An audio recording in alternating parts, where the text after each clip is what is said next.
Hello बच्चों, आज हम क्लास 7th साइंस का न्यू चैप्टर शुरू करने जा रहे हैं जिसका नाम है प्रकाश। इसका नाम क्या है? प्रकाश, जिसको हम इंग्लिश में लाइट कहते हैं। यह चैप्टर जो बहुत इम्पोर्टेंट है। क्या है? बहुत इम्पोर्टेंट है। और यह चैप्टर आप 6 में भी पढ़े होंगे और आप 7th में भी पढ़ रहे हैं, और आगा जब जाइएगा 8th में भी यह चैप्टर है। और उसके बाद सीधा 9th में नहीं है, सीधा है सीधा 10th में है। इसलिए ये चैप्टर अच्छे से पढ़िए। ये चैप्टर बहुत ही अच्छा है, और अगर आप अभी पढ़ लेते हैं तो आपको 10th में पढ़ने की कोई ज़रूरत उतना नहीं रहेगी। आप अभी पढ़ लेते हैं तो नहीं, पढ़ने की ज़रूरत नहीं रहेगी। इसलिए आप लोग अच्छे से ध्यान देकर इसे लाइन बाय लाइन हम पढ़ेंगे। आप लोग ध्यान से देखिएगा और आप भी घर पर इसे अपने से एक बार ज़रूर पढ़िएगा। चलिए पढ़ते हैं, प्रकाश किसे कहते हैं। सबसे पहले चैप्टर का नाम है प्रकाश। क्या नाम है? प्रकाश। प्रकाश आप लोग जानते हैं कि प्रकाश जैसे सूर्य, आप जानते हैं सूर्य से क्या निकलता है? प्रकाश निकलता है। टॉर्च या बल्ब या मोबाइल जो बारते हैं उससे क्या निकलता है? प्रकाश निकलता है। प्रकाश के कारण ही हम किसी वस्तु को क्या कर रहे हैं? देख रहे हैं। आप जो हमें देख रहे हैं किसके कारण देख रहे हैं? प्रकाश बढ़ रही है, बल्ब बढ़ रही है या सूर्य की रोशनी आ रही है, तभी मतलब आपको ये क्या लिखा दे रहा है? लाइन बाय लाइन लिखा दे रहा है। इसलिए प्रकाश क्या है? हमारे दैनिक जीवन में बहुत ही महत्वपूर्ण है। हम प्रकाश के बिना किसी चीज़ को देख नहीं सकते। आप जो देख रहे हैं, मोबाइल भी देख रहे होंगे, किसके कारण देख रहे हैं? प्रकाश के कारण ही देख रहे हैं। मोबाइल जो प्रकाश निकलती है आपके आँखों के रेटिना पे पड़ती है और सीधे आपको ब्रेन में मतलब सूचित करता है क्या ये शब्द लिखा हुआ है, तब आप क्या करते हैं? पढ़ पाते हैं। अगर प्रकाश नहीं रहता तो आप पढ़ नहीं पाते। आप कभी गौर किए होंगे, जब आप किसी कमरे में हैं, लाइन कट जाता है तो आपको कोई भी वस्तु दिखाई नहीं पड़ती है। क्यों? क्योंकि वहाँ पे लाइट नहीं है। जो ही लाइन आता है क्या पड़ता है? मतलब लाइन आता है, घर में उजाला छा जाता है और आप किसी वस्तु को देख पाते हैं। क्यों देख पाते हैं? क्योंकि जैसे आप कलम देख रहे हैं, ये कलम क्या हो रहा है? ये कलम आप जैसे मोबाइल में ये देख रहे होंगे, मोबाइल से क्या निकल रहा है? प्रकाश निकल रही है और आपको आंखों पे पड़ती है, जिसके कारण ये कलम को आप देख पा रहे हैं। इसी तरह किसी वस्तु को आप कब देखते हैं? जब उस वस्तु से क्या निकलती है? पहले उस वस्तु पर क्या पड़ती है? प्रकाश पड़ती है, फिर उस वस्तु से प्रकाश रिफ्लेक्ट होकर यानी परावर्तन होकर आपके आँख पे पड़ती है। फिर आपके आँख के रेटिना पड़ती है तो आप उस वस्तु को देख पाते हैं। इसलिए हमारे जीवन में क्या है? प्रकाश बहुत ही आवश्यक है। अगर प्रकाश नहीं रहता तो पूरा दुनिया क्या रहता? अंधा रह जाता। क्या रहता? आँख रहते हुए भी क्या होते? अंधा रहते। क्या रहते? अंधा रहते। इसलिए अगर आपसे कोई पूछे प्रकाश का परिभाषा बताओ, तो प्रकाश का परिभाषा बताना कि प्रकाश क्या है? ऊर्जा का स्वरूप है। क्या है? ऊर्जा का स्वरूप है। ऊर्जा का स्वरूप हम इसलिए कह रहे हैं क्योंकि आप जो सूर्या प्लेट देखते हैं, घर में रहते हैं या कहीं पर देखते हैं या चौक चौराहा पर लगा रहता है, वो क्या होता है? सूर्य के प्रकाश से मतलब क्या करता है? ऊर्जा प्राप्त करती है और बैटरी चार्ज होता है और तब जाके रात क्या होती है? बढ़ती है। इसलिए हम प्रकाश को क्या कहते हैं? ऊर्जा का स्वरूप कहते हैं। क्या कहते हैं? ऊर्जा का स्वरूप कहते हैं। लिखेंगे परिभाषा इसका, क्या लिखेंगे? प्रकाश एक ऐसा ऊर्जा का स्वरूप है जिसके माध्यम से हम किसी वस्तु को देख पाते हैं। उसे क्या कहते हैं? प्रकाश कहते हैं। अगर प्रकाश नहीं रहता तो हम किसी वस्तु को देख नहीं पाते। प्रकाश हमें किसी वस्तु को देखने में मदद करती है। वही पढ़ते हैं, कहता है कि अपने रात के अंधेरे में टॉर्च का प्रयोग किया होगा। किसका प्रयोग करा है? टॉर्च का प्रयोग किया है। टॉर्च से निकलने वाली प्रकाश की किरण पुंज को अवश्य देखा होगा। किरण पुंज का किसको कहा जाए? अगर एक प्रकाश निकलेगा ना, उसको क्या कहते हैं? किरण कहते हैं। क्या कहते हैं? किरण। अगर बहुत सारा प्रकाश ऐसे से निकलेगा उसको क्या कहते हैं? किरण पुंज कहते हैं। चलिए आपको मैं किरण और किरण पुंज बनता बता देते हैं। अगर एक किरण को, अगर मान लीजिए सूर्य है, क्या है? सूर्य सन है। अगर इससे जानते हैं सन से कितना निकलता है? बहुत सारा प्रकाश निकलता है। कितना निकलता है? बहुत सारा किरण निकलती है। अगर इस सूर्य के प्रकाश हम कोई एक किरण ले लें, क्या लेंगे? कोई एक किरण, मतलब कोई एक लेंगे प्रकाश का, उसको क्या कहेंगे? किरण कहेंगे। क्या कहेंगे? किरण कहेंगे। इसको क्या कहेंगे? किरण कहेंगे। ठीक है ना? अगर सूर्य के प्रकाश से हम बहुत सारा किरण ले लिए, क्या ले लिए? बहुत सारा हम किरण ले लिए। ये सब क्या है? किरण है। क्या है?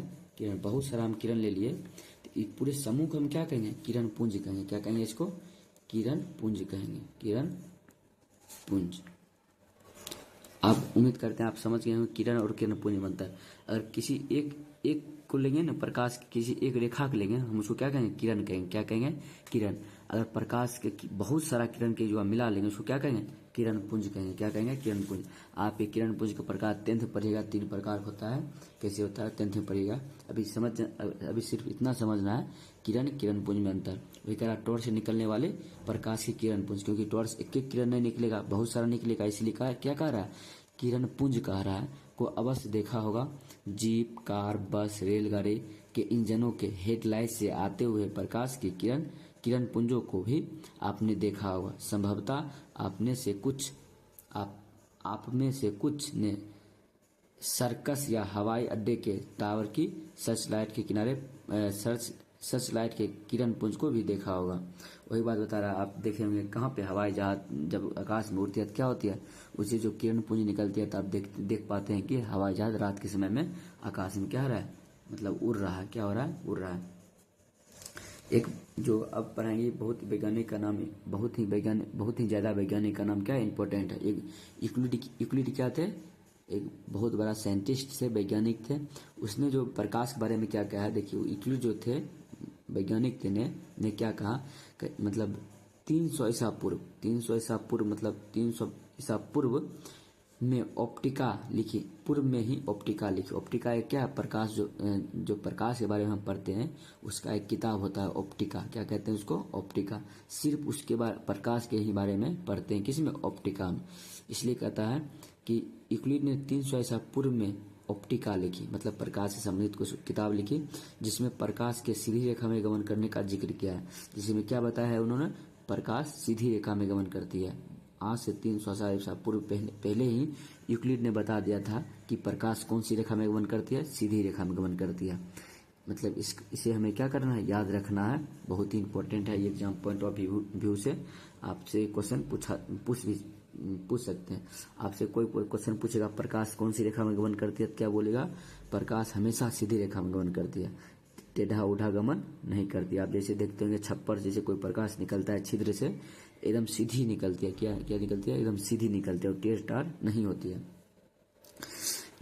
दिन में किसी घर के छप्पर के छिद्र से या पेड़ पौधे के बीच से छनकर आती सूर्य की पतली किरण पुंज को भी आपने देखा होगा। सही बात है। जब खाना घर में जिस घर में खाना बनता होगा उस घर में, या जिस घर में रहते हैं छप्पर वाला घर में, आप देखेंगे उसके छिद्र से क्या निकलता है, किरण पुंज निकलती है। आप क्या यह अनुभव करते हैं, आप क्या करते हैं, अनुभव करते हैं।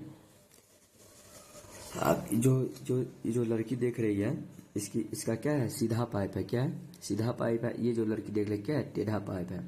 अभी इसमें बताएगा प्रकाश क्या है, प्रकाश का प्रयोग करके दिखाएगा प्रकाश सीधी रेखा में गमन करती है या नहीं करती है। जो इससे पता चलेगा कि अगर प्रकाश, देखो सीधा पाइप है, इससे क्या हुआ, मतलब अगर प्रकाश सीधी रेखा में गमन करती होगी, इससे प्रकाश मतलब इसके अंदर प्रकाश प्रवेश करेगी और इससे क्या बाहर की वस्तु दिखाई पड़ेगी। जैसे टेढ़ है, अगर प्रकाश टेढ़ी रेखा में गमन करती है, इसे इसके अंदर घुस जाता, तो अगर इसको भी मतलब क्या, कोई वस्तु जो बाहर रखा होगा वो भी इसको दिखाई पड़ता है, लेकिन ऐसा नहीं होता है। जब आप एक घर में आप प्रयोग करके देखिएगा, जो सीधा पाइप है उससे आप देखिएगा तो वस्तु लखा देगी, और कोई टेढ़ा पाइप है उससे देखिएगा तो वस्तु लखा नहीं देगी। क्योंकि जैसे ही प्रकाश आती है यहाँ से टकरा के फिर वापस क्या चली जाती है, प्रकाश इसकी आंख तक नहीं पहुंच पाती है। इससे स्पष्ट हो जाता है कि प्रकाश जो किरण है कैसे गमन करती है, एक सीधी रेखा में गमन करती है। कैसे करती है, एक सीधी रेखा में गमन करती है, टेढ़ा टेढ़ा नहीं गमन करती है। देखिए प्रयोग द्वारा बताया गया है। प्रयोग में क्या बताया है, कह रहा प्रकाश सीधी रेखा में गमन करती है। क्या करती है, सीधी रेखा में गमन करती है। ये आपसे क्वेश्चन पूछा जाएगा कि प्रकाश कौन सी रेखा में गमन करती है, या सीधी रेखा में बोलिएगा या सरल रेखा। सरल रेखा भी हम उसी को कहते हैं जो एकदम क्या हो, सीधी हो, कहीं टेढ़ टाढ़ नहीं हो। आपने पिछली कक्षा में मोमबत्ती की लो पर पाइप से एक क्रियाकलाप किया होगा। आप जो क्लास 6 में आप किए होंगे, किससे, मोमबत्ती से किए होंगे क्रियाकलाप, जिनमें पहले एक सीधी पाइप से और फिर मुड़े हुए पाइप से लो मतलब जो जहाँ मोमबत्ती जल रहा है उसमें देखा होगा। जो सीधे पाइप से देखा होगा उसमें मोमबत्ती का जो लो जहाँ जलता है वहाँ दिखाई पड़ गया होगा लो, और जो मुड़ा हुआ पाइप होगा उससे आपको मोमबत्ती की लो दिखाई नहीं पड़ता। वैसे ऐसा क्यों हुआ, अब जाके पता चला। ऐसा इसलिए हुआ क्योंकि जो प्रकाश है, क्योंकि क्या है, सीधी रेखा में गमन करती है, इसलिए जो सीधी वाली पाइप थी उसमें प्रकाश सीधे आकर इसकी आँख में पड़ गया और आँख में पड़ा जैसे वो वस्तु दिखाई पड़ गया। लेकिन जो टेढ़ा हुआ पाइप है उसमें प्रकाश तो सीधी गमन करते हैं, इसमें सीधी जाएगी तो यहाँ टकरा फिर चल आएगी। प्रकाश टेढ़ी मुठी जाती तब ना इसमें घुस किसो करके यहाँ इसकी आँख में पहुँच जाती, लेकिन ऐसा होता नहीं है। प्रकाश हमेशा सीधी रेखा में गमन करती है। तो ऐसा इसका उत्तर क्या हो जाएगा कि मुड़े हुए पाइप से मोमबत्ती की लौ क्यों नहीं देख पाते हैं। क्यों इसलिए नहीं देख पाते हैं क्योंकि प्रकाश एकदम सीधी रेखा में गमन करती है, जिसके कारण टेढ़ी पाइप में प्रकाश अंदर नहीं पहुंच पाता है। कहता यह क्रियाकलाप दर्शाता है कि प्रकाश क्या है, सीधी रेखा में गमन करती है। क्या हम प्रकाश के पथ को मोड़ सकते हैं? हाँ, एकदम मोड़ सकते हैं। प्रकाश के पथ क्या करते हैं, मोड़ सकते हैं। क्यों? क्योंकि जब जिस रास्ते से प्रकाश आता है अगर उसके बगल में आईना रख दीजिएगा, क्या रख दीजिएगा, आईना रख दीजिएगा, तो वो प्रकाश है और रिफ्लेक्ट हो जाएगा। क्या हो जाएगा? रिफ्लेक्ट मतलब परावर्तित हो जाएगा। जैसे आप लोग करते हैं घर में कोई थाली है या कोई चमकीली पदार्थ या घड़ी हाथ में जो पहनते हैं, उसे अगर प्रकाश आता है, घड़ी पर प्रकाश लेकर के क्या करते हैं, दूसरे के आंख पे डालते हैं या किसी के चेहरे पे डालते हैं, तो क्या हुआ, प्रकाश आ रही थी उसको आपने क्या कर दिया, परावर्तित कर दिया। क्या कर दिया? परावर्तित, मतलब दूसरे के चेहरे पर क्या कर दिया, परावर्तित कर दिया। इसीलिए कहा प्रकाश के पथ को मोड़ सकते हैं आप। तो आप बोलिएगा हाँ, प्रकाश के पथ को हम क्या कर सकते हैं, मोड़ सकते हैं। किससे मोड़ सकते हैं?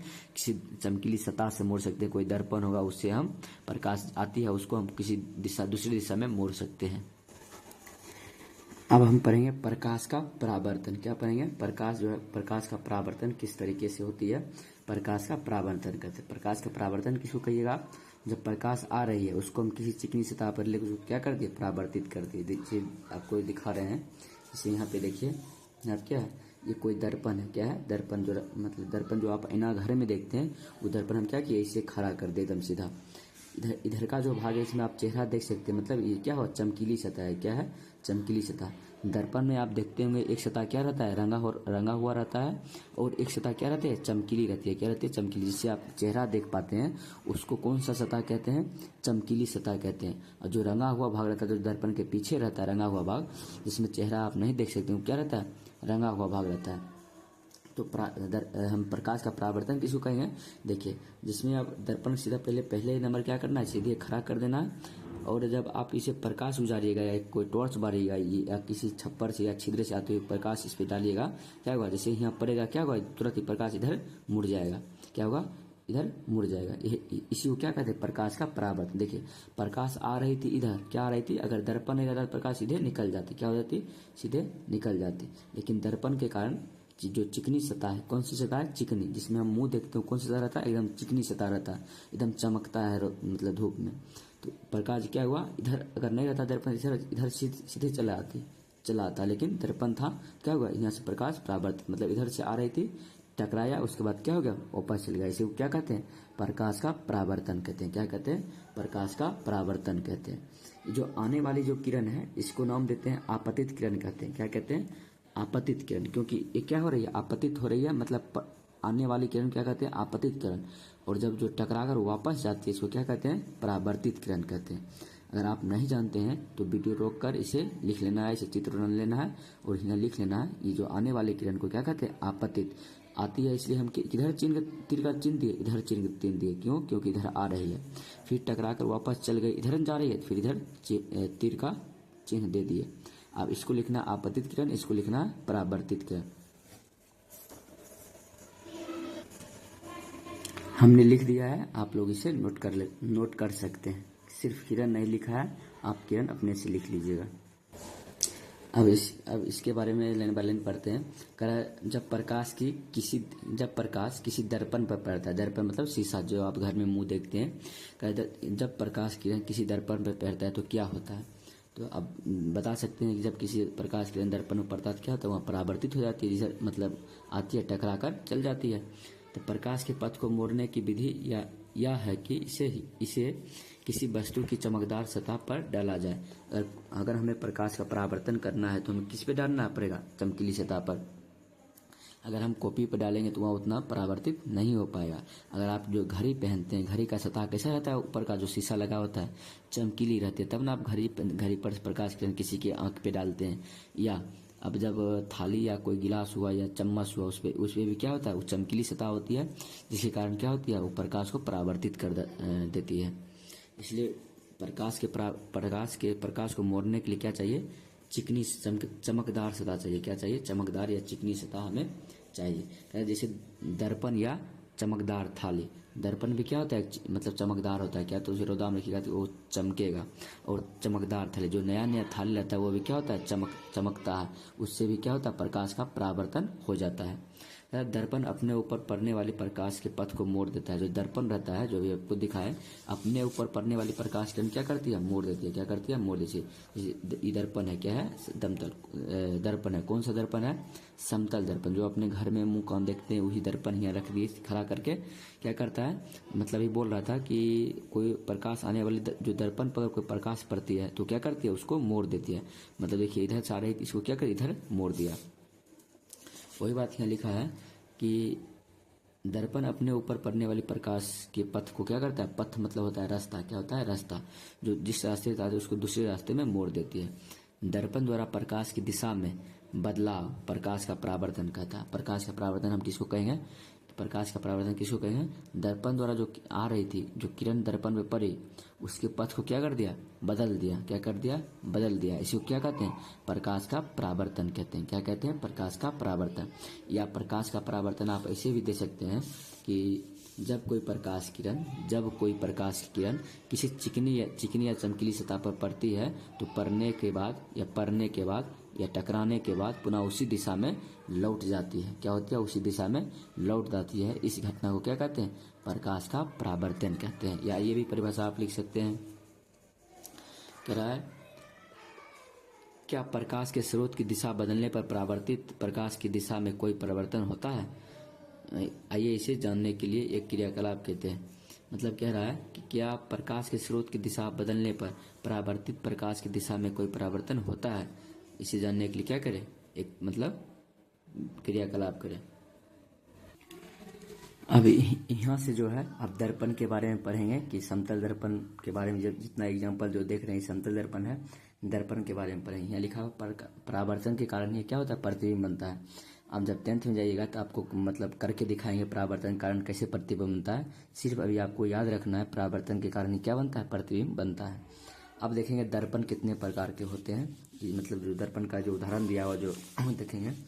दर्पण जो है, दर्पण दो प्रकार के होते हैं। कोई कितने प्रकार के होते हैं, दो प्रकार के होते हैं। कौन कौन होते हैं, एक समतल दर्पण होता है, वो गोलीय दर्पण होता है। समतल दर्पण इंग्लिश में कहते हैं प्लेन मिरर, और गोलीय दर्पण इंग्लिश में कहते हैं स्फेरिकल मिरर। दर्पण को इंग्लिश में क्या कहते हैं, मिरर कहते हैं। क्या कहते हैं, मिरर कहते हैं। दर्पण कितने प्रकार का, दो प्रकार का, समतल दर्पण और गोलीय दर्पण, मतलब प्लेन मिरर और स्फेरिकल मिरर। पहले पढ़ेंगे समतल दर्पण। क्या पढ़ेंगे, समतल दर्पण। जो भी आपको पहली इस किताब में जो एग्जाम्पल दिया रखा है, सभी एग्जाम्पल जो दिया है उसके बारे में, समतल दर्पण। ये भी देख रहे हैं किसके बारे में, समतल दर्पण। समतल दर्पण हम उसको कहते हैं जो अपने घर में, जो समतल दर्पण आप देखे होंगे, जो अपने घर में यूज करते हैं मुंह देखने में, या यूज करते हैं जो घर में, या आजकल जो सैलून में रहता है, जो आजकल रहता है सैलून में, वो भी क्या रहता है, समतल दर्पण रहता है। समतल दर्पण मतलब उसको कहेंगे जिसका परावर्तक सतह क्या रहे, समतल रहे। क्या रहे, समतल। यानी जो चिकना सतह दर्पण में मतलब दुई भागे रहता है, एक भाग रंगा रहता है, एक भाग क्या रहता है, चिकना चमकीला रहता है। जो ये देख रहे हैं इसका जो ऊपरी भाग क्या है, चिकना है, जिसे मुंह देखते हैं, या पेंसिल का जो फोटो दिखाई दे रहा है, यह कौन सा कैसा भाग रहता है, एकदम चिकना रहता है। क्या रहता है, चिकना। समतल है, क्या है, प्लेन है, एकदम क्या है, प्लेन है। तो समतल दर्पण की परिभाषा क्या बना सकते हैं कि वैसा दर्पण जिसका परावर्तक सतह, कौन सतह, परावर्तक, जो प्रकाश परावर्तन करता है, यानी परावर्तक सतह क्या हो, चिकना हो या प्लेन हो। क्या हो, प्लेन हो, उसे क्या कहते हैं, समतल दर्पण कहते हैं। समतल दर्पण किसे कहेंगे, समतल दर्पण वैसा दर्पण को कहेंगे जिसका परावर्तक सतह क्या हो, प्लेन हो, यानी समतल हो। क्या हो, समतल, उसे समतल दर्पण कहेंगे। अब समतल दर्पण में कैसा प्रतिबिंब बनता है, कैसा मतलब कौन सा इसका प्राकृतिक क्या होता है, ये सब देखेंगे समतल दर्पण में। मतलब कैसा प्रतिबिंब बनता है, उसका साइज क्या होता है, अच्छे से इसकी समतल दर्पण की विशेषता देखेंगे। सबसे पहले क्रियाकलाप जो है समतल दर्पण का, जो क्रियाकलाप किताब में दिया गया है उसको सबसे पहले देख लेते हैं। उसके बाद हम अपने चार्ट पेपर पर आपको जितना समतल दर्पण का विशेषता होती है वो हम सब आपको बताएंगे, एक एक लिखा हुआ, जो आप नोट डाउन कर सकते हैं। पहले क्रियाकलाप 2 को देख लेते हैं। देखिए क्या कह रहा है। कह रहा आवश्यक वस्तु, जो हमें आवश्यकता है वस्तु लेने की, वो आप ये प्रयोग आप घर में भी कर सकते हैं, कोई दिक्कत नहीं है। कह रहा समतल दर्पण, जो आप घर में आईना जो होता है जिसमें आप अपना शक्ल देखते हैं यानी फेस देखते हैं, एक समतल दर्पण ले लेना है, सबके घर में उपस्थित रहता है। और कलम लेना है। क्या लेना है? कलम या पेंसिल या कलम या पेंसिल लेना है, और एक पर्दा लेना है। क्या लेना है? पर्दा लेना है। फिर ये लेना है। उसके बाद क्या है, एक समतल दर्पण के सामने एक कलम या पेंसिल रखिए। जैसे यहाँ पे क्या है, एक समतल दर्पण है, ये क्या है? समतल दर्पण आपको बताए थे। समतल दर्पण उसको कहते हैं इसका प्रावर्तक क्या, एकदम प्लेन हो। क्या हो? प्लेन हो, एकदम प्लेन। उसको क्या कहते हैं? समतल दर्पण कहते हैं। उभरा खबरा नहीं हो, क्या हो? एकदम प्लेन हो। एक समतल दर्पण के सामने एक कलम या पेंसिल रखिए। जैसे यहाँ पे पेंसिल रखा हुआ है, आप कलम भी रख सकते हैं। कलर रखिए। पेंसिल को दर्पण में देखने का प्रयत्न कीजिए। जो पेंसिल है उसको दर्पण में देखिए। फोटो तो दिखाई पड़ ही जाता है। प्रयत्न कीजिए। ऐसा प्रतीत होता है कि इसी प्रकार का एक पेंसिल दर्पण के पीछे रखा हुआ। जब आप पेंसिल यहाँ पे रखिएगा तो आपको ऐसा प्रतीत होगा कि क्या है, एक पेंसिल और क्या है, दर्पण के पीछे रखा हुआ है, लेकिन वो वास्तव में रहता नहीं है। क्या? इसका इमेज है, यानी इसका प्रतिबिंब है, फोटो है, लेकिन रियल में यहाँ नहीं रहता है। जो पेंसिल दर्पण के पीछे रखा प्रतीत होता है वह दर्पण द्वारा बनाया गया पेंसिल का प्रतिबिंब है। जो दर्पण में हम जो प्रतिबिंब देख रहे हैं, ये पेंसिल का दर्पण में जो प्रतिबिंब देख रहे हैं वह रियल में नहीं है। क्या है? दर्पण द्वारा बनाया गया पेंसिल का प्रतिबिंब है। क्या है?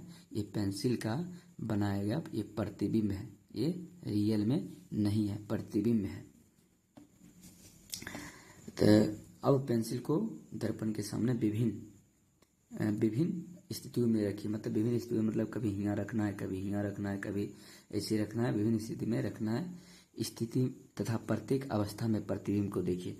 कह रहा प्रत्येक अवस्था में क्या देखना है? प्रतिबिंब। इधर उधर करके पेंसिल को कभी इधर रख के कभी उधर रख के हमको अवलोकन करना है कि पेंसिल की स्थिति क्या है और इसका जो साइज है वो क्या है। तो आप जब यहाँ पे रखिएगा तो आपको पता चल जाएगा कि जो पेंसिल रखे हैं उसी आकार का क्या बन रहा है, उसका प्रतिबिंब यानी फोटो भी क्या बन रहा है, उसी आकार का बन रहा है, सेम बन रहा है। क्या बन रहा है? सेम बन रहा है। तो आइए देखते हैं आगे क्या लिखा हुआ है।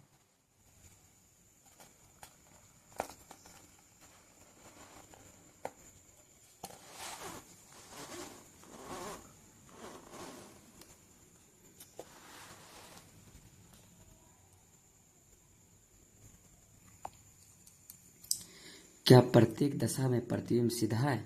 जो आप पेंसिल रखे हैं वो कह रहा है प्रत्येक दिशा में क्या है, प्रतिबिंब सीधा है। एकदम है, प्रत्येक दिशा में आप क्या देख सकते हैं, पेंसिल सीधा है। ये नहीं कि इसका जो नोकीला पार्ट ऊपर है ये नीचे दिखाई नहीं पड़ रहा है, एकदम सीधा दिखाई पड़ रहा है। क्या पड़ रहा है? सीधा दिखाई पड़ रहा है। तो यहाँ बोलेंगे हाँ क्या है, सीधा है। क्या पेंसिल का ऊपरी सिरा प्रतिबिंब में भी ऊपर ही दिखाई देता है? जो बिंब का यानी जो पेंसिल का जो ऊपरी सिरा है वो प्रतिबिंब भी ऊपरी ही दिखाई देता है। हाँ बोलेंगे हाँ, वो पेंसिल का जो ऊपरी सिरा है प्रतिबिंब में भी ऊपरी ही दिखाई पड़ता है। इस प्रकार प्रतिबिंब को सीधा प्रतिबिंब कहते हैं। इस प्रकार प्रतिबिंब जो बन रहा है उसको क्या कहते हैं? सीधा। यानी इसका जो लोल ऊपर है, यही प्रतिबिंब में भी अगर लोल ऊपर रहेगा तो उसको क्या बोलेंगे? सीधा बोलेंगे। क्या बोलेंगे? सीधा। अगर ये उल्टा बन जाता है इसको क्या बोलते? उल्टा बोलते। लेकिन यहाँ क्या बन रहा है? सीधा। इससे स्पष्ट होता है कि जो जितना आप घर में यूज करते हैं समतल दर्पण ही यूज करते हैं, वो प्रतिबिंब कैसा बनाता है? एकदम बनाता है, सीधा बनाता है। कैसा बनाता है? सीधा बनाता है। इस प्रकार के प्रतिबिंब को सीधा प्रतिबिंब कहते हैं। समतल दर्पण द्वारा बनने वाला प्रतिबिंब तथा सीधा वस्तु के समान साइज का दिखाई देता है। मतलब कह रहा है समतल दर्पण जो प्रतिबिंब बनता है वो कैसा होता है? एकदम सीधा होता है। क्या होता है? सीधा होता है। और प्रतिबिंब सीधा होता है और वस्तु के समान साइज का बनता है। जितना वस्तु बड़ा है उतना ही क्या है, उसका प्रतिबिंब भी उतना ही साइज का बनेगा। ये नहीं कि वस्तु 5 सेंटीमीटर का है तो प्रतिबिंब 10 सेंटीमीटर का बनेगा। अगर वस्तु 5 सेंटीमीटर का है, प्रतिबिंब भी कितना बनेगा, 5 सेंटीमीटर का बना है। 1 इंची 2 इंची इधर उधर नहीं होना चाहिए, नहीं होगा। आप जो घर में आईना देखते हैं वो कौन सा दर्पण है, समतल है, क्योंकि उसका जो परावर्तक सतह रहता है जिसमें आप मुंह देखते हैं वहाँ क्या रहता है, एकदम समतल रहता है। क्या रहता है, समतल। समतल मतलब एकदम प्लेन रहता है, कहीं उभर खावर नहीं रहता है, उसी को समतल दर्पण कहते हैं। अभी समतल दर्पण में क्या चीज़ देखें कि एक तो यह देखें कि समतल दर्पण में जो बनता है प्रतिबिंब एकदम मतलब क्या रहता है, सीधा रहता है। क्या रहता है, सीधा। ये ऊपर का मुंह उल्टा नहीं रहता है। और क्या रहता है, प्रतिबिंब जितना वस्तु का ऊंचाई रहता है यानी साइज रहता है उतना ही जितना वस्तु का साइज रहता है उतना ही प्रतिबिंब का साइज रहता है। अब कह रहा है, अब दर्पण के पीछे पर्दा रखिए। अब दर्पण जो है उसके पीछे क्या करना है, पर्दा रख देना है। पर्दे पर पेंसिल का प्रतिबिंब प्राप्त करने का प्रयत्न कीजिए। पर्दे पर जो पर्दे पर क्या करेंगे, पेंसिल का जो प्रतिबिंब है उसको देखने का प्रयत्न करें, लेकिन पर्दे पर पेंसिल का प्रतिबिंब नहीं आएगा। क्यों, क्योंकि जो प्रतिबिंब बन रहा है, ये जो प्रतिबिंब बन रहा है आप देख रहे होंगे, ये काल्पनिक बन रहा है, ये रियल में नहीं है। आप इसको अंदर लग रहा है ना कि दर्पण के अंदर रखा हुआ है, लेकिन इसको आप छू नहीं सकते हैं। क्या कर सकते हैं, छू नहीं सकते। या क्या, एक प्रतिबिंब है, फोटो है, इसको आप छू नहीं सकते हैं। वही कह रहा है कि अब दर्पण के पीछे पर्दा रखिए तथा पर्दे पर पेंसिल का प्रतिबिंब प्राप्त करने का प्रयत्न कीजिए। क्या आप पर्दे पर प्रतिबिंब प्राप्त कर पाते हैं? किसी भी स्थिति में कलम का प्रतिबिंब पर्दे पर प्राप्त नहीं किया जा सकता है। सही बोल रहा है, किसी भी स्थिति में आप पर्दे पर प्रतिबिंब नहीं प्राप्त कर सकते हैं। क्यों, क्योंकि जो प्रतिबिंब बना है वो क्या है, काल्पनिक बना है। क्या है, काल्पनिक बना है। आप जो प्रतिबिंब है उसको पर्दे पर प्राप्त नहीं कर सकते हैं। क्यों, क्योंकि जो प्रतिबिंब है काल्पनिक है। तो इस प्रकार के प्रतिबिंब को क्या कहते हैं, काल्पनिक प्रतिबिंब कहेंगे या आभासी प्रतिबिंब कहेंगे। क्या कहेंगे, काल्पनिक प्रतिबिंब कहेंगे या आभासी प्रतिबिंब कहेंगे। दर्पण से प्रतिबिंब की दूरी कितनी है, ये कह रहा है। जो दर्पण जो प्रतिबिंब है पेंसिल का दूरी कितनी है, जैसे दर्पण हुआ और पेंसिल के बीच की दूरी बताना है। जितना दर्पण और पेंसिल के बीच दूरी रहेगा उतना ही क्या रहेगा, प्रतिबिंब का भी दूरी रहेगा। मतलब जितना दर्पण और पेंसिल के बीच दूरी है उतना ही दर्पण के जो पीछे प्रतिबिंब बन रहा है उसका भी दर्पण से उतना ही दूरी रहेगा। कितना रहेगा, उतना ही दूरी दर्पण से रहेगा। तो वही कह रहा है, दर्पण से प्रतिबिंब की दूरी कितनी है, इसे जानने के लिए आइए एक क्रियाकलाप कीजिए। जो क्रियाकलाप क्या है, क्रियाकलाप कह रहा है कि दर्पण में क्या करना है, एक दर्पण लेना है। क्या लेना है, दर्पण लेना है। और दर्पण के बगल में एक मतलब जो है जैसे आप जिसमें लूडो खेलते हैं उसका आकार क्या करना, वर्ग बना देना। कैसे करना सकते हैं, वर्ग बना, वर्ग रखा दे रहा है। और जब जो इरेजर जो है यानी कोई भी चीज़ या रेजर इसको कहीं मिटोना जिसको कहते हैं, उसको अगर तीसरा खटाल में रखिएगा तो दर्पण भी तीसरे खटाल में रखा देगा। मतलब अगर दर्पण अगर चौथा खटाल रेजर को रखिएगा वो भी कहाँ रखा देगा, चौथे खटाल में रखा देगा। इससे क्या स्पष्ट होता है कि जितना दर्पण से वस्तु की दूरी है उतना ही दर्पण से प्रतिबिंब की दूरी है। दोनों दूरी क्या होगा, समान होगा। क्या होगा, समान होगा। यही ये प्रयोग बता रहा है। और जो यहाँ पे प्रयोग देख रहे हैं ये प्रयोग क्या है कि समतल दर्पण में जो होता है ना, अगर आप दाहिना हाथ ऊपर कीजिएगा तो आपको बायां हाथ ऊपर प्रतीत होता है। आप अपना क्या कहते हैं, अगर बामा कान छुइएगा तो आपको इधर से दाहिना कान मतलब लग रहा है दाहिना कान। अगर इधर घूर के खड़ा होइए तब लग रहा है कि आप क्या कान पकड़े हैं, दाहिना कान पकड़े हैं। क्या पकड़े हैं, दाहिना। लेकिन इधर से क्या लग रहा है, आप बायां कान पकड़े हुए हैं। जब दर्पण मतलब जो फोटो लिख रहा है उस साइड आप घूर जाएंगे, इसके जैसा आप घूर जाएंगे तो आपको लगेगा मतलब क्या पकड़े हुए हैं, दाहिना कान पकड़े हुए हैं। तो इससे क्या स्पष्ट होता है कि समतल दर्पण जो है वह क्या करता है, मतलब जो वस्तु का जो मतलब वस्तु का जो प्रतिबिंब रहता है उसका क्या करता है, पार्श्व परिवर्तन कर देता है। क्या करता है, पार्श्व परिवर्तन मतलब दायां को बायां दिखाता है और बायां को दायां दिखाता है। यही इसमें भी है। जैसे और समतल दर्पण में जो होता है उसके बारे में देखेंगे। समतल दर्पण में क्या होता है, दर्पण में जैसे आपको अगर ये देखिएगा तो वो भी क्या लिखा देगा, उल्टा मतलब दर्पण में देखने के बाद ये कैसा लिखा देगा, ये आपको भी हम मतलब चार्ट पेपर की मदद से अभी समझाते हैं। यहाँ पे हमने ए लिखा है। क्या लिखा है, ये दर्पण है। ये पिछलुका भाग रंगा हुआ है, अगलुका भाग जिसे आप चेहरा देखते हैं क्या है, चिकना है। क्या है, चिकना है। और समतल है, इसे ए लिखे हैं। तो इसका उल्टा आ जाएगा, इसको ए को पलटिएगा, जैसे पन्ना ऐसे पलटते हैं उस चीज को क्या करना, पलटना, ऐसे ऐसे कीजिएगा। तो क्या है, इधर भी ए ही लिखा है, क्या लिखाएगा, ए। अगर जैसे डी लिखते हैं, क्या लिखें, डी, ऐसे इसको पलटिएगा तो क्या लिखाएगा, जो इसको उल्टा कीजिएगा, इसको जब दर्पण में इसको डी का देख मतलब आप प्रयोग कर सकते हैं। आप एक पन्ना में डी लिखिए और दर्पण में देखिए ये मतलब कैसे लिखा देगा, ये आपको ऐसे लिखा देगा, ऐसे लिखा देगा, क्या लिखा देगा, ऐसे लिखा देगा। जब फिर इसको देखिएगा उल्टा डी लिखकर आपको सीधा अब आर ऐसे लिख अब आर को देखिएगा तो अब आर कैसे लिखा देगा, ऐसे लिखा देगा, आर क्या लिखा देगा, ऐसे उल्टा लिखा देता है।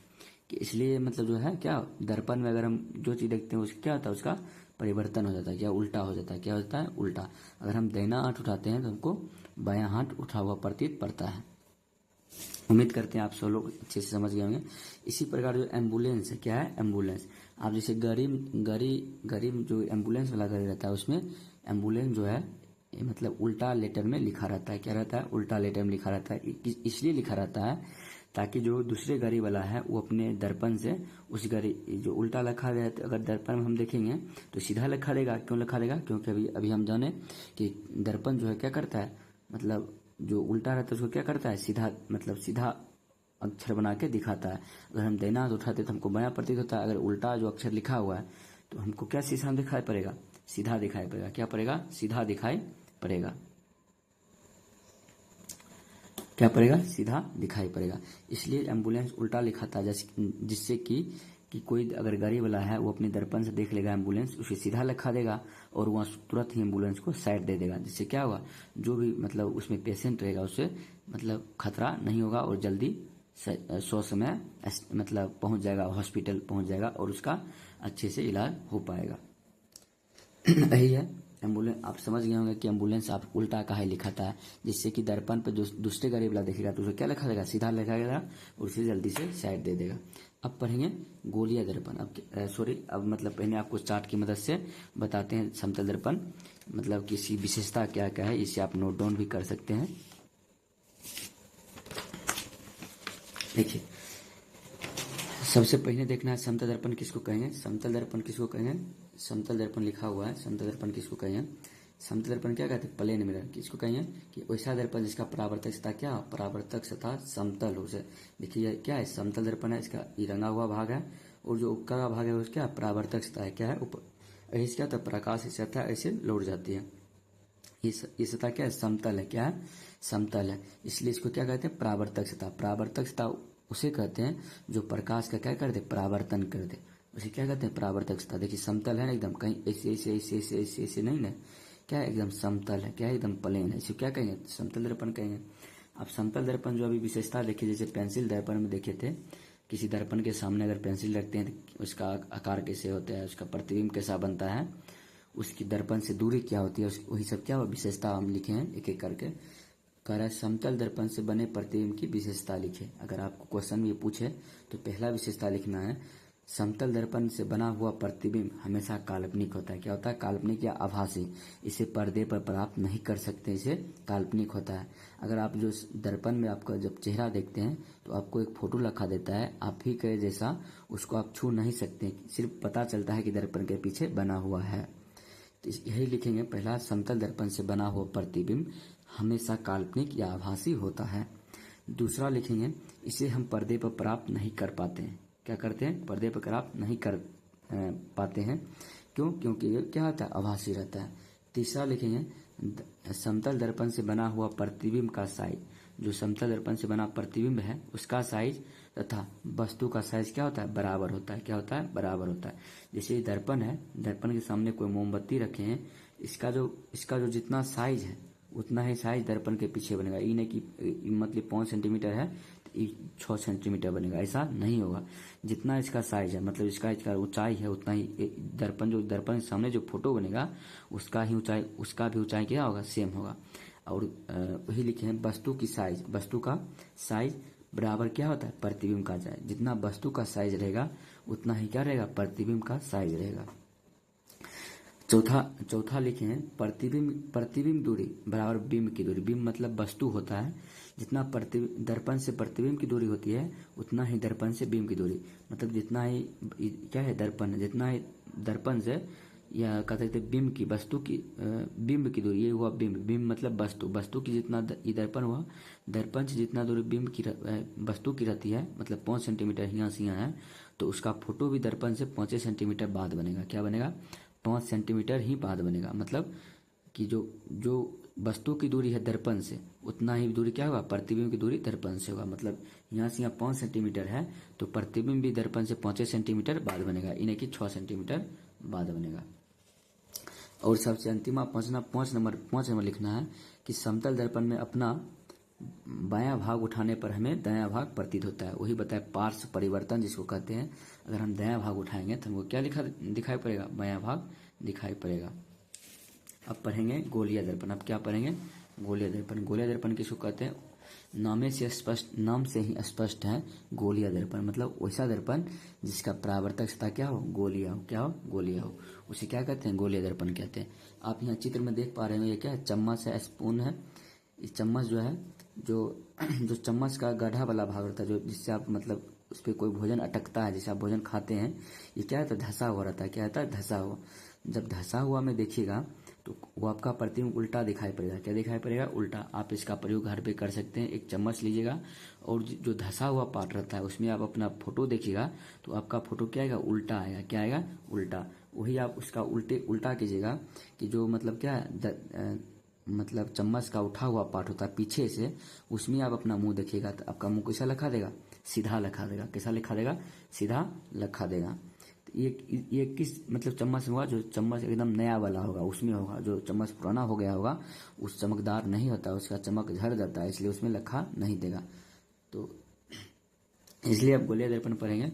ये जो चम्मच दिया गया है, ये मतलब समझाने के लिए दिया गया है कि दर्पण जो होता है, ये मतलब उल्टा प्रतिबिंब किस दर्पण में लिखा देता है, और जो सीधा प्रतिबिंब है वो किस दर्पण में लिखा देता है। ये मतलब समझाने के लिए एक एग्जाम्पल बताया है। लेकिन दर्पण जो है 2 प्रकार का होता है। अभी गोलीय दर्पण के बारे में पढ़ाएंगे, आप ध्यान से सुनिएगा। जो गोलीय दर्पण होता है वो 2 प्रकार का होता है। देखिए गोलीय दर्पण कितने प्रकार का होता है? 2 प्रकार। कौन कौन होता है? अवतल दर्पण होता है और उत्तल दर्पण होता है। गोलीय दर्पण कितने प्रकार का होता है? 2 प्रकार। कौन कौन होता है? अवतल दर्पण और उत्तल दर्पण होता है। आपको पीछे बताए थे कि दर्पण 2 प्रकार का होगा। अगर आपसे कोई पूछे दर्पण कितने प्रकार का होगा, तो आप बोलिएगा 2 प्रकार का होगा। दर्पण 2, ये बात ध्यान रखनी है, दर्पण 2 प्रकार, समतल दर्पण और गोलीय दर्पण। जब आपसे ये पूछा जाएगा कि गोलीय दर्पण फिर कितने प्रकार की होती है, तब बोलिएगा 2 प्रकार की होती है। कितने प्रकार की होती है? 2 प्रकार की होती है। कितने प्रकार की होती है? 2 प्रकार। गोलीय दर्पण भी 2 प्रकार, अवतल और उत्तल। तो आपसे हम पूछ रहे हैं कि दर्पण कितने प्रकार का होता है, तो आपको बोलना है 2 प्रकार। कौन कौन? समतल और गोलीय। फिर पूछेंगे गोलीय दर्पण कितने प्रकार की होती है, तो आपको फिर बोलना है 2 प्रकार। कौन कौन? अब बोलेगा अवतल और उत्तल। अवतल दर्पण इंग्लिश में कहते हैं कनकेव मिरर, और उत्तल दर्पण को इंग्लिश में कहते हैं कन्वेक्स मिरर। क्या कहते हैं? कन्वेक्स मिरर कहते हैं। तो मतलब जो आप चम्मच में यहाँ देख रहे थे, चम्मच में यहाँ क्या देख रहे थे कि जो धंसा हुआ पार्ट है उसमें क्या प्रतिबिंब लिखा दे रहा है? उल्टा लिखा दे रहा है। क्या लिखा दे रहा है? उल्टा। इसमें देखिए धंसा हुआ पार्ट के क्या, जिसमें आप मुंह देख सकते हैं, परावर्तक सतह यही धंसा हुआ है। कौन है ये क्या है? धंसा हुआ मतलब परावर्तक सतह क्या है? धंसा हुआ है। क्या परावर्तक सतह? धंसा हुआ। मतलब जिसमें आप मुंह देख सकते हैं, इसमें क्या मतलब धंसा हुआ यही पार्ट है, इसलिए इसको क्या कहते हैं? परावर्तक सतह कहते हैं, और यही प्रकाश का परावर्तन करता है। तो इसका मतलब इसमें जो क्या प्रतिबिंब, कैसा प्रतिबिंब लिखा देगा? उल्टा लिखा देगा। क्यों लिखा देगा? क्योंकि जैसे चम्मच में दिखाया गया है, चम्मच में जो धंसा हुआ पार्ट से देखेगा तो आपका फोटो उल्टा दिखाई पड़ेगा। इसलिए जो धंसा हुआ ये पार्ट है परावर्तक सतह, इसमें भी अगर कोई प्रतिबिंब अगर खींचेगा तो यह फोटो देखेगा तो कैसा लिखा देगा? उल्टा लिखा देगा। कैसा लिखा देगा? उल्टा। और जो उठा हुआ भाग है उत्तल दर्पण क्यों कहते हैं? वैसा दर्पण जिसका परावर्तक सतह क्या? उठा हुआ। देखिए इसका परावर्तक जो ये सतह है ये क्या है? उठा हुआ है। क्या है? उठा हुआ। तो उत्तल दर्पण को बोलेंगे ऐसा दर्पण जिसका परावर्तक सतह क्या? उठा हुआ हो। क्या हो? उठा हुआ। उसे क्या कहते हैं? उत्तल दर्पण कहते हैं। अवतल दर्पण वैसा दर्पण जिसका परावर्तक सतह क्या? धंसा हुआ, उसे क्या कहते हैं? अवतल दर्पण कहते हैं। क्या कहते हैं? अवतल दर्पण कहते हैं। जो उत्तल दर्पण का उदाहरण ये हुआ, जिसे उत्तल दर्पण उठा हुआ भाग से आप मुंह देखिएगा तो आपको क्या लिखा देगा? सीधा लिखा देगा। क्या देगा? सीधा। उसी तरह उठा हुआ दर्पण यही ना, इसमें आप अगर मुंह देखिएगा तो ये रंगा हुआ भाग, जो ये रंगा हुआ भाग है, और जो उठा हुआ भाग है वो मतलब परावर्तक सतह है। क्या परावर्तक सतह है।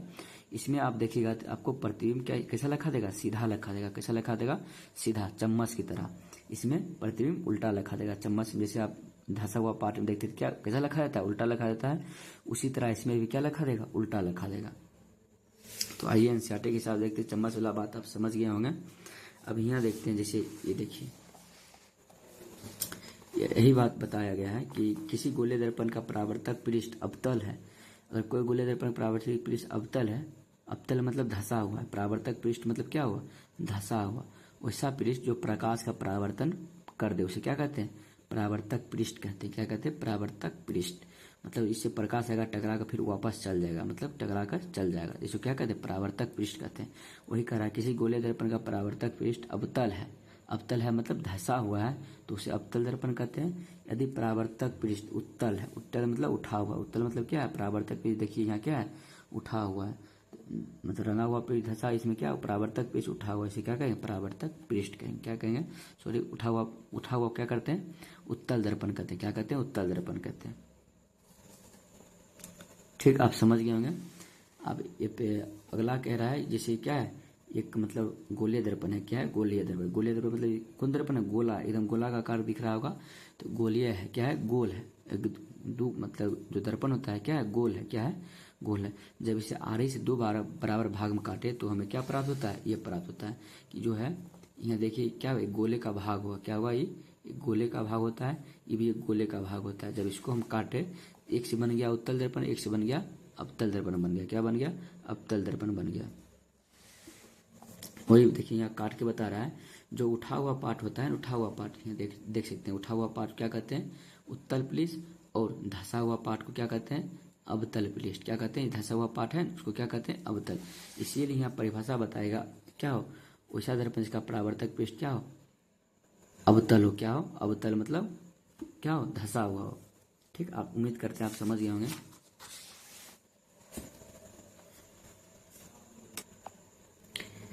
यही यहाँ पे बोल रहा है, जिस गोलीय दर्पण की बाहरी सतह, बाहरी जो सतह है क्या हो, कलई हुई हो, तथा भीतरी सतह क्या हो, कलई मतलब बाहरी सतह कलर क्या हो गया हो, और भीतरी सतह क्या हो, चमकीली हो, उसे अवतल दर्पण कहते हैं। कौन सा दर्पण कहते हैं, अवतल। मतलब बाहरी सतह जो ऐसे जो दर्पण होता है उसकी बाहरी सतह क्या कलर हुआ हो, और भीतरी सतह क्या हो, चमकीली हो, उसे क्या कहते हैं, अवतल दर्पण कहते हैं। जिस गोलीय दर्पण की भीतरी सतह कलई हो, जिस गोलीय दर्पण की भीतरी सतह कलई हो और तथा बाहरी सतह क्या हो, चमकीली हो। क्या हो, चमकीली हो, उसे क्या कहते हैं, जैसे ये हो गया, इसका भीतरी सतह क्या है, कलर किया गया है, और बाहरी सतह क्या है, चमकीली है, इसको क्या कहेंगे, उत्तल दर्पण कहेंगे। क्या कहेंगे, उत्तल। लेकिन अवतल दर्पण में क्या है, भीतरी सतह चमकीली है, भीतरी सतह क्या है, चमकीली है, और जो हम ऐसे किए हैं, ये मतलब रंगा हुआ है। क्या है, रंगा हुआ है, उसे क्या कहेंगे, जो जिसकी भीतरी सतह क्या हो, परावर्तक होने चमकीली हो, उसे अवतल दर्पण कहते हैं। और जिसका ऊपरी सतह क्या हो, उठा हुआ भाग जो है चमकीली हो या परावर्तक हो, उसे क्या कहते हैं, उत्तल दर्पण कहते हैं। अब उत्तल दर्पण से बना प्रतिबिंब कह रहा है कि अवलोकन कीजिए। अगर मतलब कहाँ रखेंगे तो मतलब किसका प्रतिबिंब कहाँ बनेगा, मतलब ये बता रहा है। अगर कह रहा है मोमबत्ती की दर्पण से दूरी कहाँ हो, मतलब अगर आपको ये प्रयोग करके बताना है कि अगर कहाँ होगा तो कहाँ प्रतिबिंब बनेगा, कहाँ नहीं होगा तो कहाँ प्रतिबिंब नहीं बनेगा। तो आप 10th क्लास में इसे अच्छा से पढ़िएगा कि अगर हम अगर कोई वस्तु को हम F पर रखते हैं या C पर रखते हैं या C और F के बीच रखते हैं, ये 10th में अच्छे से पढ़िएगा। अभी इतना ध्यान में रखना है कि उत्तल दर्पण जो है ना, उत्तल दर्पण या अवतल दर्पण, इससे प्रतिबिंब जो बनता है उसका अलग अलग प्रकार होता है। अवतल दर्पण जो प्रतिबिंब बनता है वो हमेशा जो है मतलब क्या बनाएगा, हमेशा वो मतलब काल्पनिक तथा हमेशा नहीं, सॉरी, ये उत्तल दर्पण हमेशा काल्पनिक बनाएगा। कौन बनाएगा, उत्तल दर्पण जो है हमेशा क्या बनाता है, काल्पनिक बनाता है। क्या बनाता है, काल्पनिक बनाता है। लेकिन जो अवतल दर्पण है ये वास्तविक को बनाता है, काल्पनिक को बनाता है, प्रतिबिंब उल्टो बनाता है, सीधो बनाता है। कौन, अवतल दर्पण जो है उस सब प्रकार का प्रतिबिंब बना सकता है। जैसे यहाँ देखिए, जो अवतल दर्पण है, ये अवतल दर्पण ये क्या करता है, सभी प्रकार का प्रतिबिंब बना सकता है। कौन कौन प्रतिबिंब बना सकता है, सीधा भी बना सकता है प्रतिबिंब, प्रतिबिंब उल्टा भी बना सकता है, और प्रतिबिंब जो है वास्तविक भी बना सकता है, और प्रतिबिंब काल्पनिक भी बना सकता है। वास्तविक मतलब उसे वास्तविक हम उसको कहेंगे जिसे हम पर्दे पर प्राप्त कर सकते हैं, उसे क्या कहते हैं, वास्तविक कहते हैं। और काल्पनिक हम उसको कहेंगे जिसे हम पर्दे पर प्राप्त नहीं कर सकते, उसे क्या कहते हैं, काल्पनिक कहते हैं। जो अवतल दर्पण है इस सब प्रकार का प्रतिबिंब बनाता है, ये एक तरह से हीरो है, इस सब प्रकार का प्रतिबिंब बनाता है। लेकिन जो उत्तल दर्पण है, क्या है उत्तल दर्पण, ये बेचारा एक एक तरह का प्रतिबिंब हमेशा बनाता है। कैसा बनाता है, वस्तु से छोटा ही बनाता है, हमेशा वस्तु से छोटा बनाता है और सीधा बनाता है। कैसा बनाता है, सीधा बनाता है। तब आप देखते हो गरीब जो शीशा होता है, जो जिसमें आप मोटरसाइकिल या बाइक या बोलेरो में जो बगल वाला जो शीशा जिसमें आप पीछे वाला वस्तु देखते हैं, आईना जिसको कहते हैं मोटरसाइकिल में, वो सब उत्तल दर्पण का बना रहता है। क्या रहता है, उत्तल दर्पण का बना रहता है। तब तो हम किसी बड़ा बड़ा मार्शली का एक छोटा क्या करते हैं, छोटा पिक्चर हम देख लेते हैं आईना, नहीं तो इतनी छोटा आईना हम किसी बड़ा बड़ा मार्शली को देख पाते। क्या करता है, उत्तल दर्पण जो है ना हमेशा छोटे प्रतिबिंब बनाता है। जो मार्शली रहता है उसका क्या करता है, छोटा प्रतिबिंब बना देता है और हम आसानी से देख लेते हैं और उसे साइड दे देते हैं। इसलिए उत्तल दर्पण में एक एक बात ध्यान रखना, ये जो उत्तल दर्पण जो है यह क्या बनाता है, हमेशा छोटा प्रतिबिंब बनाता है। कैसा बनाता है, छोटा प्रतिबिंब बनाता है। लेकिन अवतल दर्पण जो है वो सब प्रकार का प्रतिबिंब बनाता है। इसको आप 10th में आपको किरण आलेख की सहायता से आपको बताएंगे कि प्रतिबिंब कैसे इस सब प्रकार का बनाता है, ये सब प्रकार कैसे बनाता है, वो आपको 10th में समझाया जाएगा। सिर्फ अभी आपको यह ध्यान रखना है, उत्तल दर्पण जो है हमेशा जो कैसा प्रतिबिंब बनाता है, हमेशा जो है वस्तु से छोटा बनाएगा और सीधा बनाएगा। जैसे मार्शली का अगर इनाम प्रतिबिंब देखेंगे तो ये नहीं कि चक्का उसका ऊपर रहेगा मार्शली नहीं आ रहेगा, ऐसा बात नहीं है। हमेशा छोटा बनाएगा और सीधा बनाएगा। जैसे हम बराबर मार्शली को छोटी सी आईना में हम उसे देख सकते हैं। यही यहाँ पे लिखा है, जो अवतल दर्पण है, लिखा है जो अवतल दर्पण है प्रतिबिंब वास्तविक बना सकता है और आभासी भी बना सकता है। दोनों तरह का प्रतिबिंब बना सकता है। कौन, अवतल दर्पण। कौन बना सकता है, अवतल दर्पण। तो अवतल दर्पण का उपयोग देखते हैं कि अवतल दर्पण का हम मतलब किस में उपयोग करते हैं। जैसे अभी आपको बताए उत्तल दर्पण का उपयोग किस में किया जाता है, मोटरसाइकिल के साइड मिरर के रूप में। जैसे साइड में जो आईना रहता है मोटरसाइकिल या बोलेरो में, उसके रूप में हम उत्तल दर्पण करते हैं। क्यों, क्योंकि उत्तल दर्पण हमेशा छोटा प्रतिबिंब बनाता है और सीधा बनाता है। तो इसीलिए हम जो पीछे की गाड़ी रहती है, जैसे मार्शली वो बहुत बड़ा रहती है, लेकिन उसका प्रतिबिंब बनाने के लिए बहुत मतलब जो आईना रहता है बहुत छोटा रहता है, फिर भी हमें मार्शली दिखाई पड़ जाता है। इससे पता चलता है जो उत्तल दर्पण रहता है वो हमेशा कैसा प्रतिबिंब बनाएगा, छोटा बनाएगा और सीधा बनाएगा। अभी देखेंगे उत्तल दर्पण जो है अवतल दर्पण का प्रयोग देखेंगे। अवतल दर्पण का प्रयोग किस में किया जाता है। अब पता लगाए कि डॉक्टर आँख, कान, नाक, गला, दांत का निरीक्षण करते समय किस दर्पण का उपयोग करते हैं। टॉर्च, कारों के हेडलाइट के परावर्तन पृष्ठ किस भाग की आकृति की होती है। मतलब इसका कहने का मतलब हुआ जो डॉक्टर है वो किसका मतलब डॉक्टर जो है दांत, नाक, कान में देखने के लिए किस दर्पण का उपयोग करता है, अवतल दर्पण। और वाहनों यानी गाड़ियों के हेडलाइट के रूप में किसका प्रयोग किया जाता है, अवतल दर्पण का उपयोग किया जाता है। यही बता रहा है कि प्रयोग करके बताएगा। तो छोड़िए, आपको यहाँ देखिए कहता है क्या आप उत्तल दर्पण का पढ़ रहे हैं, किसका पढ़ रहे हैं, उत्तल दर्पण। क्या आप वस्तु से बड़े साइज का प्रतिबिंब प्राप्त कर सकते हैं तथा क्या आप उत्तल दर्पण द्वारा वस्तु के किसी भी दूरी के वास्तविक प्रतिबिंब प्राप्त कर सकते हैं। नहीं, उत्तल दर्पण का हमेशा कैसा प्रतिबिंब प्राप्त होगा, काल्पनिक होगा। क्या होगा, काल्पनिक। वो हमेशा उत्तल दर्पण काल्पनिक के प्रतिबिंब बनाता है। लेकिन जो अवतल दर्पण है वो सभी प्रकार का प्रतिबिंब बना सकता है। काल्पनिक भी बना सकता है, आभासी भी बना सकता है। वही काल्पनिक आभासी दोनों बात एक ही हुआ, और वास्तविक तीनों बना सकता है।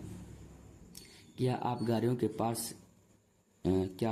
पार्श्व दर्पण में उपयोग किए जाने, पार्श्व मतलब जो गाड़ी के पीछा लगा रहता है बगल में, किए जाने वाले दर्पणों को पहचान सकते हैं।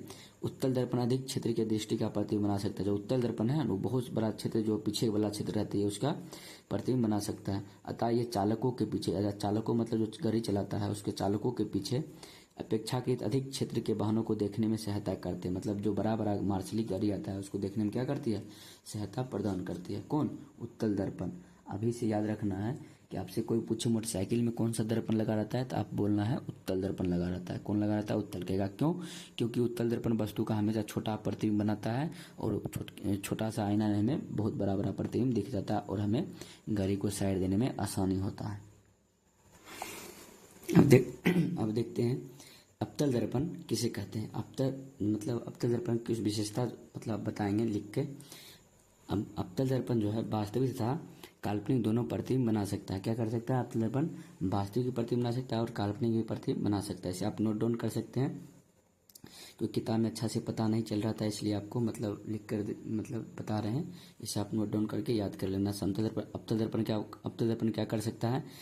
वास्तविक भी प्रतिबिंब बना सकता है और काल्पनिक भी प्रतिबिंब बना सकता है, और वस्तु से छोटा भी बना सकता है, वस्तु के बराबर भी बना सकता है और वस्तु से बड़ा भी बना सकता है। मतलब सब काम कर सकता है कौन? अवतल दर्पण। लेकिन उत्तल दर्पण उत्तल दर्पण जो है उत्तल दर्पण क्या कर सकता है? ये जो सिर्फ हमेशा क्या करेगा? काल्पनिक प्रतिबिंब बनाता है। क्या बनाता है? काल्पनिक प्रतिबिंब बनाएगा, हमेशा काल्पनिक प्रतिबिंब बनाएगा, और वस्तु से हमेशा छोटा बनाता है। क्या बनाता है? छोटा। तब तो इसका उपयोग हम क्या करते हैं? मतलब गाड़ी के साइड मिरर के रूप में मतलब करते हैं। क्या करते हैं? क्योंकि छोटा प्रतिबिंब बनाता है। बड़का बड़का मार्शलिक जो है तनी को इनाम क्या करता है? हमको प्रतिबिंब दिखा देता है, इसलिए इसका इसी दर्पण का उपयोग करते हैं। अब जाते हैं अवतल दर्पण का उपयोग पढ़ना है। क्या पढ़ना है? अवतल दर्पण का उपयोग, उत्तल दर्पण का उपयोग पढ़ना है। अवतल दर्पण का पहला उपयोग है, जैसे बोले दंत चिकित्सक, मतलब दांत का डॉक्टर, नाक का डॉक्टर जो है अवतल दर्पण क्या करता है? अवतल दर्पण का ही उपयोग करता है। मतलब इसमें बड़ा भी प्रतिबिंब बताए ना, अवतल दर्पण सब प्रतिबिंब बनाता है, बड़ा प्रतिबिंब मतलब बना भी सकता है ये। और हजामती दर्पण उसको कहते हैं, मतलब जैसे हम मतलब दाढ़ी बनाने में यूज करते हैं, सैलून में यूज करते हैं, उसको क्या कहते हैं? हजामती दर्पण, या हजामती दर्पण बोलिए या दाढ़ी बनाने वाले दर्पण बोलिए, दोनों बात क्या हुआ? एक ही हुआ। इसे हजामती दर्पण को अवतल दर्पण का उपयोग हजामती दर्पण के रूप में कर सकते हैं, और दाढ़ी बनाने यानी शेविंग मतलब दाढ़ी बनाने में कर सकते हैं। और क्या कर सकते हैं? टॉर्च में रहता है, और वाहनों मतलब गाड़ियों के हेडलाइट में रहता है। क्या रहता है? गाड़ियों के हेडलाइट में रहता है। अब आते हैं उत्तल दर्पण का उपयोग। उत्तल दर्पण का उपयोग दो उपयोग है कि गाड़ियों के साइड मिरर, वही बताएं, जैसे मोटरसाइकिल के जो बगल में जो इनार लगा रहता है, या बोलेरो के जो बगल में इनार लगा, तो वह क्या है? गाड़ियों के साइड मिरर के रूप में करते हैं। और दूसरा जो है वस्तु का छोटा प्रतिबिंब प्राप्त करने में करते हैं। कोई वस्तु है, बहुत बड़ा वस्तु, अगर उसका छोटा प्रतिबिंब प्राप्त करना आता है, हम काम प्राप्त करते हैं उत्तल दर्पण में उपयोग, उत्तल दर्पण में ही प्राप्त करते हैं। उम्मीद करते हैं कि आप दर्पण अच्छी तरीके से समझ गए होंगे। आपसे क्वेश्चन पूछे दर्पण कितने प्रकार के होते हैं, तो आपको बोलना है दर्पण दो प्रकार, कौन कौन? समतल दर्पण और गोलीय दर्पण। जब पूछें गोलीय दर्पण फिर कितने के प्रकार होते हैं, तो आपको बोलना है दो प्रकार, कौन कौन? अवतल दर्पण और उत्तल दर्पण होता है। उत्तल दर्पण को मतलब किसको कहेंगे? उत्तल दर्पण वैसा दर्पण जिसका परावर्तक दिशा क्या हो? धसा हो, उसे उत्तल दर्पण कहते हैं। जिसका परावर्तक दिशा उठा हुआ हो, तो उत्तल से पता चलता है उठा हुआ हो, उसे उत्तल दर्पण कहते हैं। अवतल दर्पण वैसा दर्पण जिसका परावर्तक दिशा धसा हुआ हो, उसे क्या कहते हैं? अवतल दर्पण कहते हैं। अब पढ़ेंगे लेंस बारे में। क्या पढ़ेंगे? लेंस बारे में। आपको इसमें लेंस का खाली मतलब जो है चित्र बताया गया है, उतना अच्छा से बताया नहीं गया है, तो आपको ध्यान रखना है जो लेंस होता है वो भी दो प्रकार का होता है। क्या होता है? दो प्रकार का होता है। जो लेंस है, क्या है? लेंस जो चश्मे में क्या लगा रहता है? लेंस लगा रहता है। क्या लगा रहता है? चेंस। मतलब यहाँ देखिए क्या है, आपने चश्मा, दूरबीन, कैमरा, आवर्धक, लेंस देखा होगा। क्या आप कुछ अन्य वस्तु का नाम बता सकते हैं जिनमें लेंस का उपयोग हुआ हो?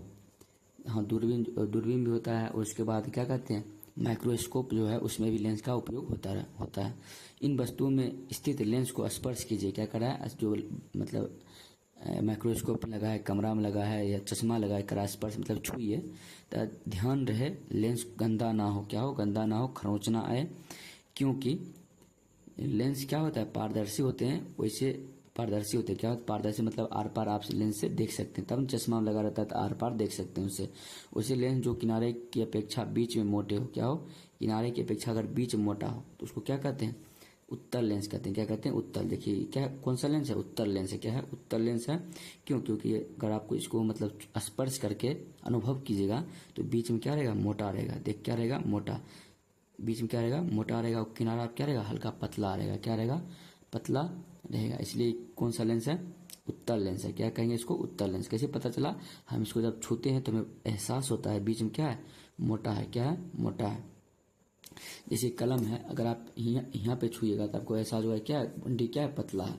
अगर आप यहाँ छुएगा तो क्या पता इस तरह थोड़ा क्या है? मोटा है। उसी तरह आप उत्तल लेंस को मतलब स्पर्श कीजिएगा यानी छुइएगा तो बीच में क्या रहता है? मोटा रहता है, और यहाँ पतला रहता है। उसी तरह अवतल लेंस किसको कहेंगे? कि वैसा लेंस जिसका बीच वाला भाग देखिए पतला हुआ है, दोनों क्या है? दूरी क्या है? मतलब पातर है, और जो किनारे पे रहती है शीर्ष पे क्या रहती है? मोटा रहती है। क्या रहती है? मोटा। कैसे पता चला? स्पर्श करके। कैसे पता चला? स्पर्श करके पता चला है। सिर्फ आपको यह ध्यान रखना है, लेंस दो प्रकार की होती है। कितने प्रकार की होती है? दो प्रकार। लेंस जो है वो जो लेंस जो है कितने प्रकार की होती है? दो प्रकार।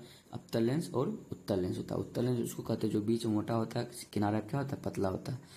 अवतल लेंस वो कहते हैं जो किनारा मोटा होता है और बीच में क्या होता है? पतला होता है, उसे अवतल लेंस कहते हैं।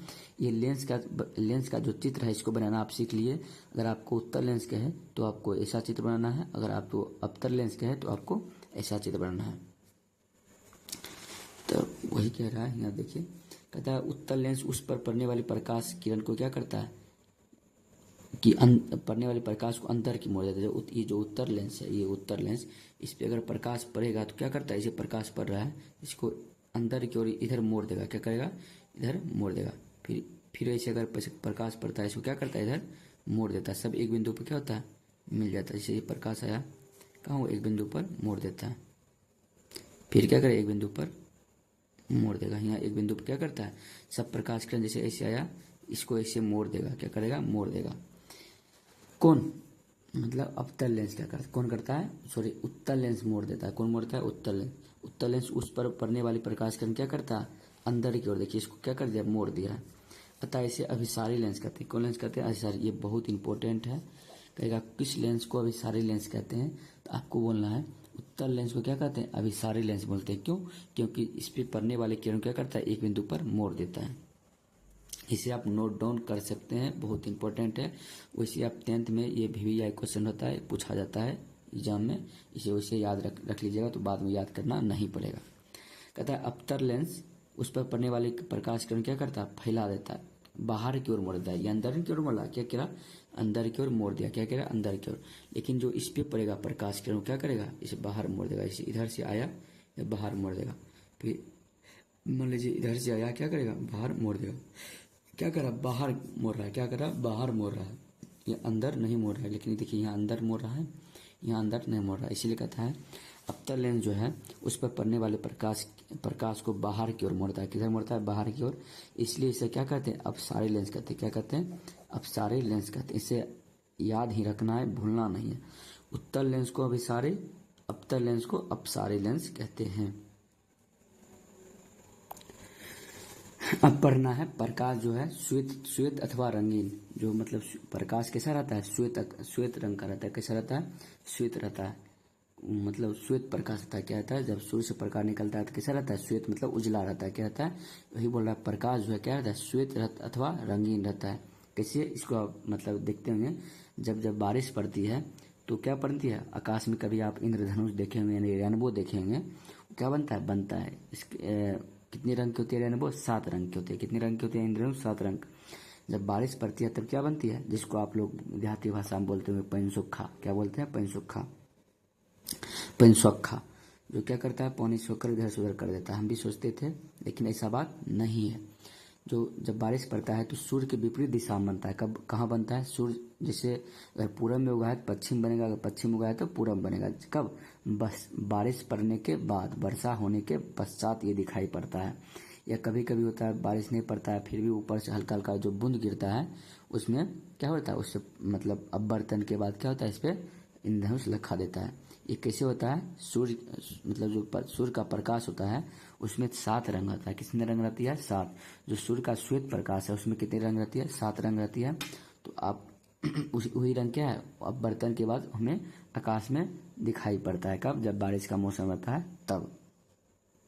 उसी को हम क्या कहते हैं? रेनबो कहते हैं। क्या कहते हैं? रेनबो। तो आइए यहाँ देखिए लिखा है कि आपने वर्षा के पश्चात, वर्षा हो जाने के बाद आकाश में इंद्रधनुष देखा होगा। इंद्रधनुष आकाश में सूर्य के विपरीत दिशा में अनेक रंगों के एक बड़े धनुष जैसा दिखाई देता है। कैसा दिखाई देता है? धनुष जैसी। कब? मतलब सूर्य के विपरीत दिशा में कब कब? जब बारिश हो जाती है तब। और सूर्य के विपरीत दिशा में अनेक रंग मतलब 7 रंग होते हैं। कितने रंग होते हैं? 7। क्यों? क्योंकि सूर्य के प्रकाश में कितने रंग होती है? 7 रंग होती है। बड़े धनुष जैसा दिखाई देता है। जब प्रकाश किसी सीढ़ी से परावर्तित होता है तो आपको अनेक वर्ण या रंग दिखाई देता है। क्या करता है? दिखाई देता है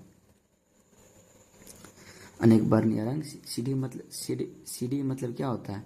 सीढ़ी मतलब प्रिज्म भी बोल सकते हैं। उससे आप जब प्रकाश उजाड़िएगा 10वां में अच्छा से पड़ेगा, आपको दिखाएंगे कैसे 7 रंग का होता है, वो आपको पढ़ाएंगे। या कभी कभी आपने जब सरफ घोलते हैं बाल्टीन में, या मतलब फुक्का जो उसको सरफ घोल के उसको जो निकलता है उसको अगर वो हवा में उड़ाते हैं, उसमें यह सरफ घोलते समय देखते होंगे क्या, उसमें क्या बुलबुले क्या होता है, रंगीन दिखाई देता है। बुलबुले क्या दिखाई देता है, रंगीन। वो क्या है, वो सूर्य का क्या है, सूर्य की प्रकाश जो पड़ती है तो उस 7 रंगों में क्या होती है, टूट जाती है। क्या होती है, 7 रंगों में, 7 अलग अलग वर्णों यानी रंगों में विभक्त हो जाती है। तो मतलब इसका कहने का मतलब यह है, इसलिए यहाँ बोल रहा है क्योंकि सूर्य के प्रकाश में कितने रंग होती है, 7 रंग। क्या होती है, 7 रंग। आपको बोलेगा श्वेत जो रंग है क्या है, श्वेत रंग। यानी श्वेत रंग किसको कहते हैं, सूर्य के प्रकाश रंग कहते हैं। अगर श्वेत रंग में कितने रंग होते हैं तो आपको बोलना है 7 रंग होते हैं। कितने रंग होते हैं, 7 रंग। इसके कहने का मतलब ये हुआ क्योंकि इंद्रधनुष में कितने रंग होते हैं, 7 रंग होते हैं। क्यों, क्योंकि जब पानी पर प्रकाश पड़ती है तो क्या होती है, उसमें अलग अलग रंगों में विभक्त हो जाती है। उपरोक्त अनुभवों के आधार पर आप यह कह सकते हैं कि सूर्य का प्रकाश विभिन्न रंगों का मिश्रण है। आपको अभी बताएं सूर्य का प्रकाश क्या है, विभिन्न रंगों का क्या है, मिश्रण। मतलब उसमें 7 रंग होते हैं। कितने रंग होते हैं, 7। सूर्य के प्रकाश में कितने रंग होती है, 7 रंगों में होती है। तो ये आप अच्छे से पढ़ लीजिए। हमने क्या सीखा, प्रकाश एक सीधी रेखा में गमन करती है। किसी रेखा में गमन करती है, सीधी रेखा में गमन करती है। और जिस प्रतिबिंब को पर्दे पर प्राप्त किया जाता है उसे क्या कहते हैं, वास्तविक प्रतिबिंब कहते हैं। इसे अंकित लिख लेना है और जितने भी लड़का देख रहा है इसे लिख लेना है। दिव्या तुम भी लिख लीजिए। वास्तविक प्रतिबिंब किसको कहते हैं, जिसको हम पर्दा पर प्राप्त कर सकते हैं उसको वास्तविक प्रतिबिंब कहते हैं। जिसको हम पर्दा पर प्राप्त नहीं करते हैं उसको काल्पनिक या आभासी प्रतिबिंब कहते हैं। कोई पॉलिश क्या हुआ अथवा चमकदार सतह दर्पण की भांति कार्य करते हैं। किसकी भांति कार्य करते हैं, दर्पण। जैसे दर्पण प्रकाश को परावर्तित कर देती है, उसी तरह अगर कोई सतह चमकीली है वह भी क्या करेगा, दर्पण की तरह ही काम करेगा। चमकदार सतह द्वारा प्रकाश की दिशा में बदलाव प्रकाश का परावर्तन कहलाता है। यह प्रकाश परावर्तन, या ऐसे ही बोल सकते हो कि जब प्रकाश किरण किसी चिकनी या चमकीली सतह पर पड़ती है तो पड़ने के बाद वो पुनः उसी दिशा में लौट जाते हैं। इस घटना को क्या कहते हैं, प्रकाश का परिवर्तन कहते हैं। या चमकदार सतह द्वारा, जो चमकदार सतह रहता है उसके द्वारा अगर प्रकाश दिशा बदल दीजिएगा उसको क्या कहते हैं, प्रकाश का परावर्तन कहते हैं। समतल दर्पण द्वारा बना प्रतिबिंब सीधा होता है। अभी आपको बताया जैसे पेंसिल और दर्पण वाला देखे थे एग्जाम्पल, उसमें क्या होता है, एकदम सीधा होता है। अगर पेंसिल का लोल ऊपर है तो वो भी लोल ऊपर है तो क्या होगा, उसका प्रतिबिंब दर्पण बनेगा उसका भी लोल ऊपर ही रहेगा। आभासी भी होता है। क्या होता है, आभासी मतलब इस काल्पनिक रहता है, इसको हम छू नहीं सकते हैं, इसको अनुभव सिर्फ हम देख सकते हैं कि अब पीछे बन रहा है। और वस्तु के समान साइज, आपको बताया था कैसा होता है, समतल दर्पण में प्रतिबिंब वस्तु के समान साइज का होता है। अगला है समतल दर्पण द्वारा बना प्रतिबिंब दर्पण के पीछे बनती है। कैसे बनती है, दर्पण के पीछे बनती है। किससे, समतल दर्पण द्वारा। अवतल दर्पण वास्तविक तथा उल्टा प्रतिबिंब दोनों बना सकता है। अवतल दर्पण बोले क्या है, हीरो है, सब प्रकार का प्रतिबिंब बना सकता है। उल्टा, वास्तविक, वस्तु से छोटा, वस्तु से बड़ा, वस्तु के बराबर, सब बनाता है अवतल क्या बनाता है, सब बनाता है।